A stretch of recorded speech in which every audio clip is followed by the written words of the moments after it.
Datant du XVIIIe siècle, niché en bordure d'un petit village pittoresque et classé monument national luxembourgeois en raison de son intérêt historique, architectural et esthétique, nous sommes aujourd'hui au château d'Urspelt pour une vidéo quelque peu particulière.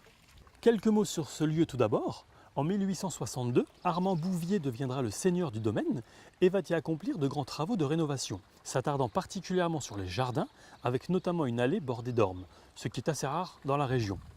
Réquisitionné par les Allemands, le château subira les affres de la Seconde Guerre mondiale. Il se transforme dès lors en poste de commandement local pour le nord du Luxembourg. Hiver 1944, les soldats américains prennent possession des lieux et arrachent puis brûlent une partie des boiseries pour se chauffer. Au lendemain du conflit, le lieu est abandonné et presque oublié des habitants de la région. Jusqu'en 2005, quand M. Freddy Ledomé, entrepreneur passionné de restauration et de patrimoine, en tomba littéralement amoureux et décida de l'acquérir. 3 années seront nécessaires durant lesquelles une centaine d'artisans œuvrent pour redonner vie au château. Aujourd'hui, il se compose de 3 niveaux, abrite 55 chambres et suites 4 étoiles, une suite nuptiale, 2 espaces bien-être avec notamment spa, hammam ou encore sauna, une grande salle à manger, 3 salons ou encore 2 salles de séminaire équipées. À l'extérieur, comme vous pouvez le voir actuellement, il y a une grande cour pavée centrale, un parc avec fontaine, un verger de 2 hectares ainsi qu'un parking de 120 places. Dernière chose, le château dispose de la certification Écolabel niveau Gold, qui est une garantie de protection de l'environnement sur le long terme.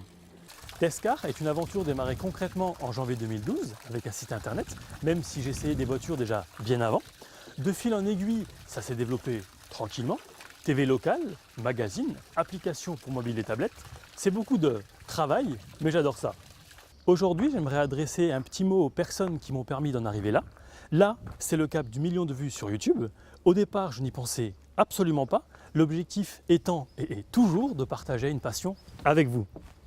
Je vais démarrer par Kevin, Olivier, Clément et Antonin pour Autopolis, qui comprend 12 marques, Olivier Origer pour Chevrolet, le groupe Loche pour Audi et Volkswagen, sans oublier Jérôme pour Michel Roland, Mathieu pour BMW, Sandro pour Citroën et DS, Stéphanie pour Dacia et Renault, Paul pour Ferrari, Fabien et Patrick pour Fiat, Sandra et Joe pour Ford, Jean pour Hyundai, Venceslas pour Infiniti, Nelson pour Jaguar, Marc et Julien pour Land Rover, Xavier et Clélia pour Kia, Jean-Louis et Ludovic pour Lexus et Francesco pour Maserati.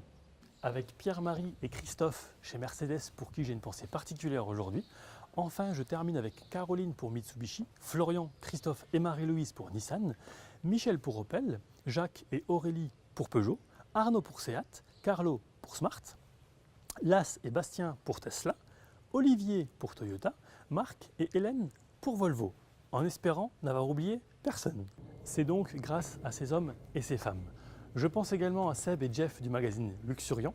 Un immense merci pour être là à Cédric et Sandra de CF Photographie qui font un travail énorme sur la plupart des essais et qui se rendent disponibles quand j'en ai besoin, notamment aujourd'hui. Pensez également à Xavier qui a réalisé les clichés de la GTR qui sera prochainement à l'essai.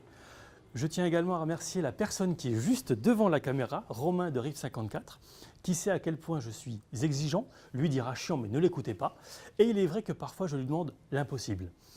Enfin, mes proches, ceux qui partagent de près mon quotidien, ceux qui sont toujours inquiets lorsque je viens avec des engins soit très puissants, soit très chers, voire les deux.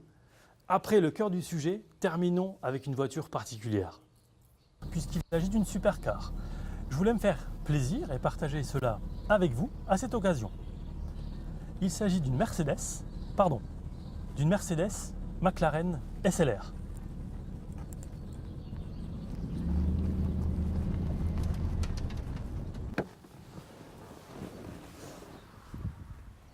Sa désignation est un hommage à une voiture de course légendaire, le 300 SLR de 1955. SLR signifiant à l'origine en allemand l'équivalent de voiture de course légère.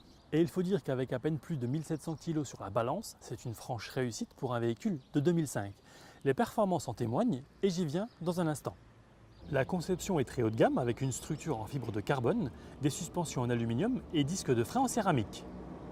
Sous le capot, le moteur, entièrement fait à la main, est un V8 signé AMG, centré à l'avant afin d'optimiser la répartition des masses. La cylindrée est ici de 5,4 litres pour une puissance de 626 chevaux et un couple maximum de 780 Nm, associé à une boîte AMG Speedshift R à 5 rapports avec palette au volant. Le 0 à 100 est abattu en 3 secondes 8 et le 0 à 300 en 30. À ce propos, la vitesse maximale dépasse les 330 km/h. Bref, c'est un avion de chasse dont on remarque par ailleurs quelques appendices. Alors, pour pénétrer à l'intérieur de la SLR, on se contorsionne mais quand même légèrement. Évidemment, on est très bas. Boîte auto donc, commande de clim, le logo qui cache en fait la radio et au-dessus les aérations. Le volant est somme toute assez classique, même pour une supercar, mais je vous rappelle quand même qu'elle est de 2005. Siège électrique, ultra confortable. Je vais vous parler un petit peu de la conduite parce qu'évidemment c'est pas tous les jours qu'on a l'occasion et la chance de pouvoir rouler ce genre d'engin. On sent malgré tout que c'est un véhicule qui certes ne pèse que 1700 kg, mais on sent que c'est quand même assez lourd. Ça peut paraître paradoxal. La direction, je ne sais pas exactement s'il y a une assistance, en tout cas on fait corps avec la machine. Et quelle machine!